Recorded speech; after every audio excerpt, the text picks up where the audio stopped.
আজকে আমি বানাচ্ছি বিকেলবেলার রুটি দিয়ে খাওয়ার জন্য। রুটি বলতে ঘি দিয়ে পরোটা বানাবো। পরোটা দিয়ে খাওয়ার জন্য হচ্ছে পনিরের সাথে সামান্য একটা আলু দিলাম, যেহেতু আমরা একটু আলুটা ভালোবাসি।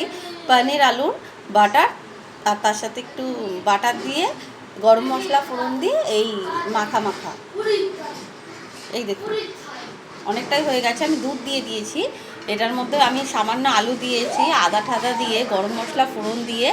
এটার মধ্যে পনির দেওয়া আছে, ভেজে পনির দেওয়া আছে, আর একটু দুধ দিয়েছি, গুঁড়ো দুধ, নুন মিষ্টি সব অল্প বুঝে বুঝে দিয়েছি।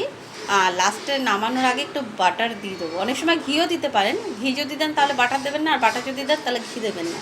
দেখবেন এটা কিন্তু খেতে খুব টেস্ট হয়। আর লাস্টে একটু গরম মশলা দিয়ে নামিয়ে দেবেন, হেভি টেস্ট হবে খেতে। এই দেখুন এটা আমার লাস্ট ফিনিশিং হয়েই গেছে, আর 2 মিনিট ফোটালে হয়ে যাবে। দেখে বলুন কেমন হয়েছে। এটা কিন্তু মাখা মাখাই থাকবে, এটা পরোটা দিয়ে বেশি ভালো লাগে।